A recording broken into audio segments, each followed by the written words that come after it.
ناظرین، آج سال کا پہلا دن ہے اور ہم اپنے پروگرام تجزیہ کا آغاز اس نئے سال میں اس عزم اور اس ارادے سے کر رہے ہیں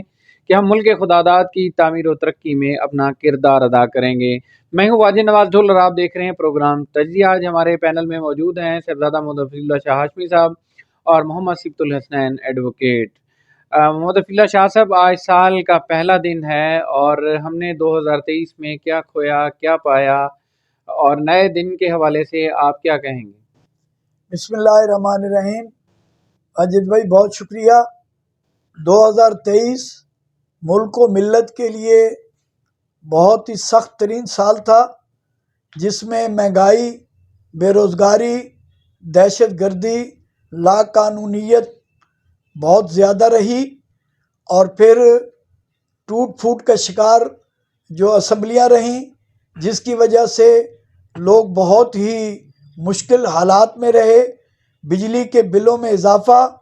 اور پھر گندم نایاب ہو گئی، اور اس کی وجہ بھی سٹاکسٹ لوگ ہیں جنہوں نے سٹاک کیا ہوا تھا۔ کھاد نہیں مل رہی تھی، چینی نہیں مل رہی تھی، لیکن اس کے بعد جو نگران گورنمنٹ آئی انہوں نے کافی حد تک کنٹرول تو کیا، لیکن 31 دسمبر 2023 تک عوام مہنگائی کی چکی میں اسی طرح پستی رہی۔ اور جبکہ گزشتہ سال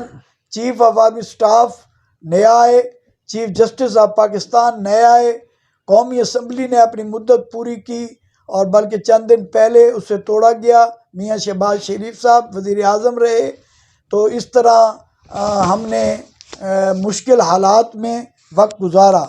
اور اللہ کرے گا، میری اللہ سے دعا ہے کہ سن 2024 جو کہ آج پہلا دن ہے، اللہ تعالیٰ ملک پاکستان، اسلام، عالم اسلام اور پاکستانی قوم کے لیے یہ سود مند اور بہتر ثابت ہو۔ اور ساتھ یہ ہے کہ آج ہمیں یہ ضرور محسوس ہو رہا ہے کہ 1 جنوری آج پہلا دن ہے سال کا، اور آج غیر اعلانیہ لوڈ شیڈنگ اور ہر گھنٹے بعد بجلی جا رہی ہے، یہ ہمیں ضرور آج تحفہ ملا ہے۔ جی ناظرین، نئے سال کے آغاز کے ساتھ ہی وابڈا نے ہمیں لوڈ شیڈنگ کا تحفہ دیا ہے۔ ہر 1 گھنٹے بعد جو ہے لائٹ آ رہی ہے، جا رہی ہے۔ اب گرمیوں میں تو یہ شیڈول چلیں وہ قابل معنی ہے کہ زیادہ جو ہے بجلی کا استعمال ہوتا ہے، لیکن سردیوں میں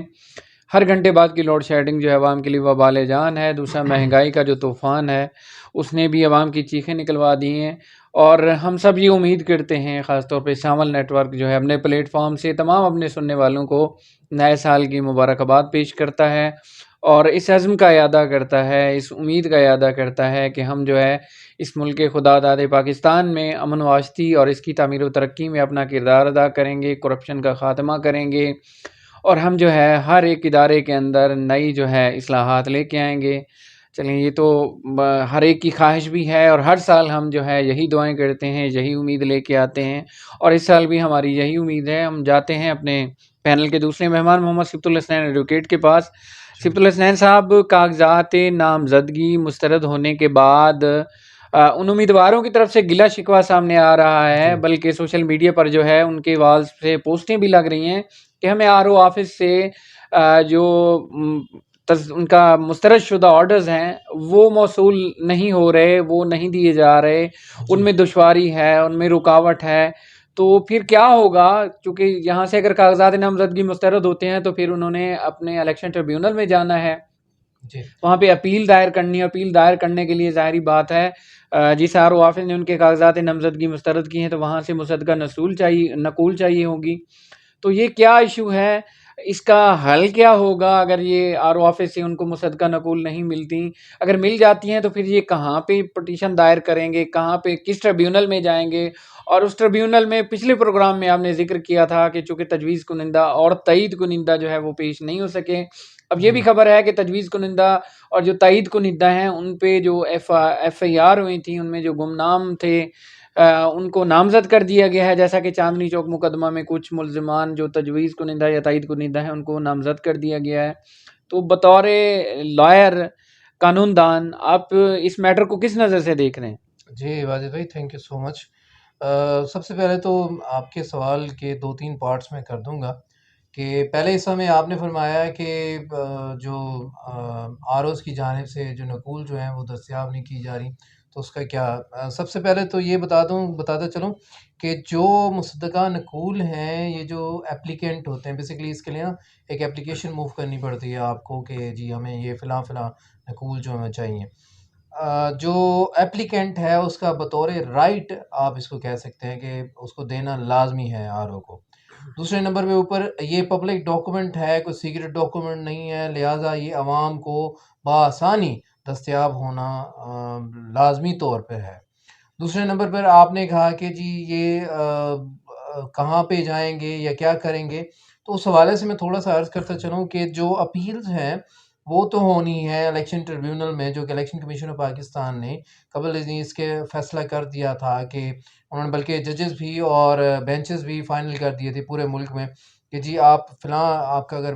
آر اوز کی طرف سے آپ کو کوئی ریزرویشنز ہیں یا آپ کے خلاف فیصلہ ہوتا ہے تو آپ فلاں بینچ میں جائیں گے یا فلاں آپ جو ہے اس میں جائیں گے، کورٹ میں جائیں گے۔ تو وہ آلریڈی ڈیسائیڈڈ ہے۔ اگر بکھر کی بات کی جائے تو میں نے جیسے پچھلے پروگرام میں آپ کو گزارش کی تھی کہ علی ضیاء باجوہ صاحب، جسٹس علی ضیاء باجوہ صاحب ان کو وہ نامینیٹڈ ہیں فار ہیئرنگ دا کیسز، اور 3 تاریخ سے آنورڈ ان کی کیسز کی تو وہ ہیئرنگ کریں گے۔ اب اگلی بات جو آپ نے فرمائی کہ جی یہ اس کا کیا ہونا ہے اور کیا کرنا ہے ہم نے، تو میں اس کے لیے عرض کرتا چلوں کہ یہ ڈیوٹی ہے آر اوز کی to provide the certified copy, اور اس میں کوئی دوسرا دقیقہ فروغ گزاشت نہیں ہے۔ اور تیسری بات جیسے آپ نے فرمایا کہ تجویز کنندہ اور تائید کنندہ کے بارے میں، تو اس پہ اگرچہ میں نے لاسٹ ٹائم بھی آپ کے پروگرام میں نے گزارش کی تھی کہ تائید کنندہ اور تجویز کنندہ جو ہیں وہ ان کا ہونا لازمی ہے، لیکن اس پہ ایک ایکسیپشن جو ہے وہ اعلیٰ عدلیہ کی جانب سے آئی تھی، اور پچھلے ہی الیکشنز میں، ضمنی الیکشنز میں، جب اسی طرح تائید کنندہ اور تجویز کنندہ کو غائب کیا گیا تھا یا وہ غائب ہو گئے تھے، تو اس صورت میں اعلیٰ عدلیہ کی طرف سے ایک بڑی اتھینٹک ججمنٹ آئی تھی کہ انہوں نے کہا تھا کہ اگر تائید کنندہ یا تجویز کنندہ نہ بھی ہوں اور جو کینڈیڈیٹ ہے وہ خود اپیئر ہو جائے تو دیٹ وڈ بی انف کہ وہ کر سکتے ہیں، اور ان کا نامینیشن پیپر جو ہے، کاغذات نامزدگی جو ہیں ان کو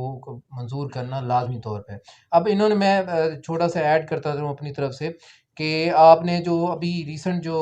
مسترد ہوئے ہیں، تقریباً سب سے زیادہ ایک تحریک انصاف کے ہی مسترد کیے گئے ہیں، تقریباً 2400 تھے، تو لگ بھگ 2000 کے قریب ان کے جو ہیں وہ کاغذات نامزدگی جو ہے مسترد کی گئے ہیں، اور ان میں موسٹلی میں ایک ہی پوائنٹ آف ویو نظر آیا ہے، یا تو آپ کو نظر آئے گا کہ تائید کنندہ یا تجویز کنندہ غائب ہو گئے ہیں یا غائب کر دیے گئے ہیں، یا دوسرے نمبر پہ یہ ہوگا کہ جن پہ ایف آئی آر ہو چکی ہے۔ تو اس پہ بڑی سیٹل لا ہے، تائید کنندہ تجویز کنندہ میں نے عرض کر دیا، جو ایف آئی آرز کا ہونا ہے اس پہ بڑا سیٹل لا ہے کہ میئر لodging of F I R does not create an offence,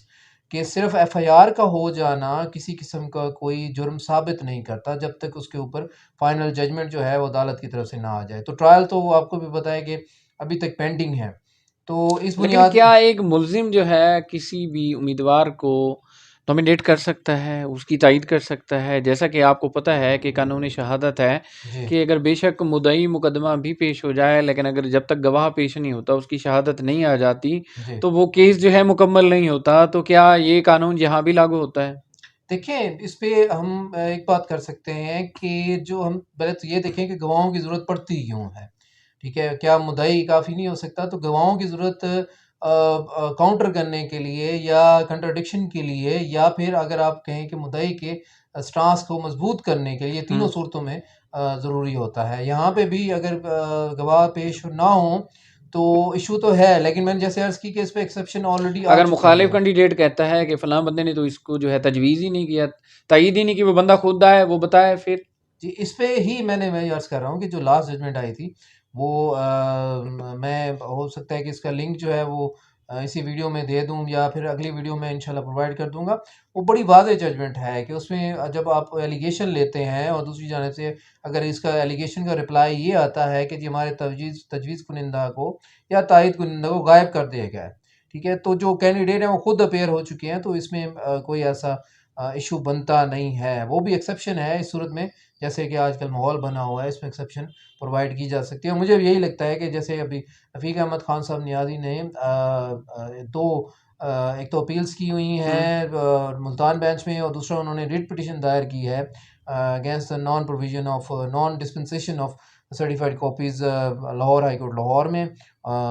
Jafri صاحب ان کے پینل کے انچارج ہیں، اور وہ بھی ہیئرنگ جو ہے وہ بھی سماعت کی جائے گی. ناظرین، اسی دوران ہمیں ایک بریکنگ نیوز ملی ہے حلقہ پی پی 93 سے. بریکنگ نیوز یہ ہے کہ حلقہ پی پی 93 سے جو چکوک اتحاد کے ایک امیدوار تھے رانا شاہد علی خان نے چودھری نصر اللہ کے حق میں دستبردار ہونے کا اعلان کر دیا ہے. ناظرین، جی آپ کو سانول نیٹ ورک بریکنگ نیوز دے رہا ہے کہ رانا شاہد علی خان جو کہ چکوک اتحاد کے ایک امیدوار تھے حلقہ پی پی 93 بکر میں، اس نے امیدوار حلقہ پی پی 93 چودھری نصر اللہ کے حق میں دستبردار ہونے کا اعلان کر دیا ہے. اسی حوالے سے ہم خبر لیں گے اور مزید تفصیلات لیں گے. ہمارے ساتھ صاحبزادہ مظفر اللہ شاہ صاحب موجود ہیں. صاحبزادہ صاحب، چودھری رانا شاہد علی خان نے چودھری نصر اللہ کے حق میں دستبردار ہونے کا اعلان کر دیا ہے، کتنے اثرات مرتب ہوں گے سیاسی حوالے سے حلقہ پی پی 93 پہ؟ واجد بھائی بہت شکریہ. اور یہ بات کافی دنوں سے چل رہی تھی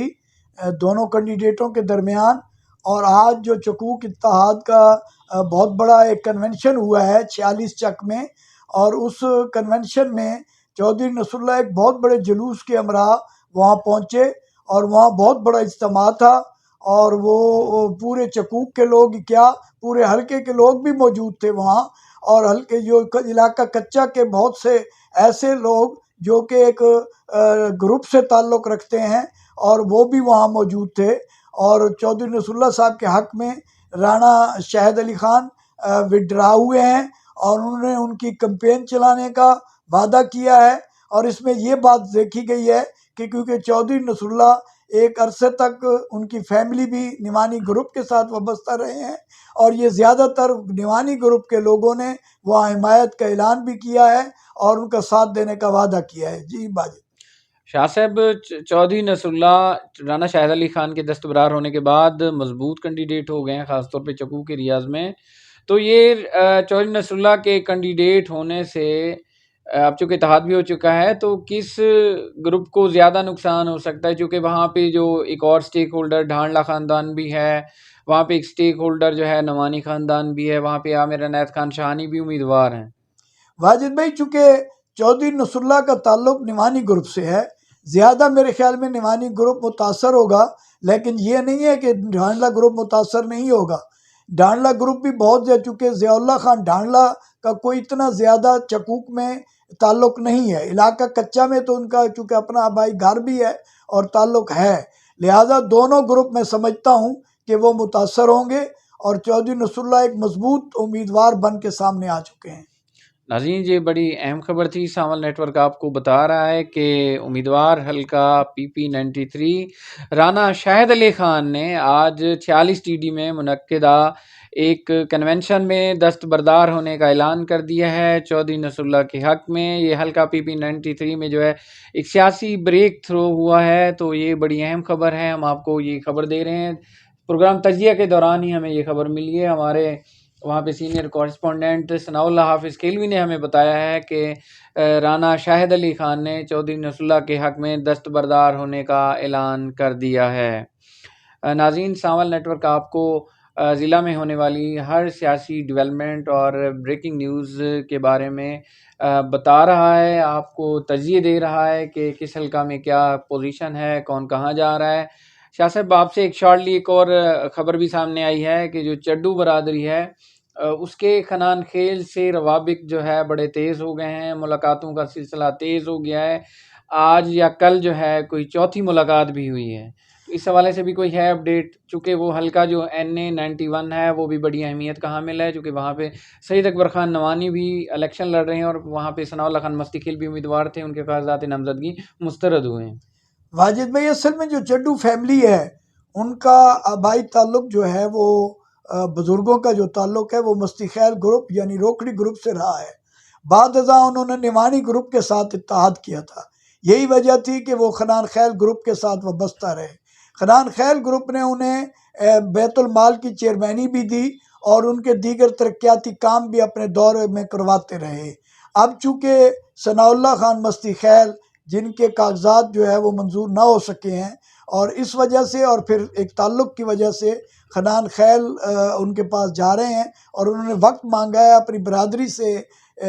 مشورے کے لیے، اور واقعی چڈو برادری ایک بہت بڑی برادری ہے، اور پھر ان نون گروپ جو نون فیملی ہے اور گروپ ہے کلور کوٹ کا، ان سے بھی ان کے قریبی تعلقات ہیں۔ نون اور چڈو ہمیشہ ایک رہے ہیں، چونکہ اس وقت نون خاندان جو ہے وہ مجید خان حنان خیل کے ساتھ ہیں، تو اس لیے انہوں نے چڈوؤں سے بھی کہا ہے کہ وہ بھی مجید خان کے ساتھ شامل ہوں، تو زیادہ امکان یہی ہے کہ مجید خان کے ساتھ چڈو گروپ شامل ہو جائے گا۔ جی ناظرین، آپ نے صاحبزادہ محمد حفیظ اللہ شاہ ہاشمی اور محمد صفت الحسنین ایڈوکیٹ کی رائے سنی، ان کا تجزیہ سنا، ان کی معلومات سنی۔ یقینی بات ہے کہ آپ سانول نیٹ ورک کے ساتھ جڑے ہیں، اور جب تک آپ جڑے ہیں تو آپ کو مستند اور ایتھینٹک خبریں ملیں گی، کوئی لیت و لال، کوئی ادھر ادھر کی باتیں، کوئی ذاتی رائے جو ہے ہمارے پروگرام میں شامل نہیں ہوتی۔ ہم حقائق بیان کرتے ہیں، ہم گراؤنڈ ریالٹی کی بات کرتے ہیں۔ آپ ہمارے ساتھ جڑے رہیے گا۔ واجد نواز ٹھول کو اجازت دیجیے۔ پاکستان زندہ باد، پاک فوج پائندہ باد۔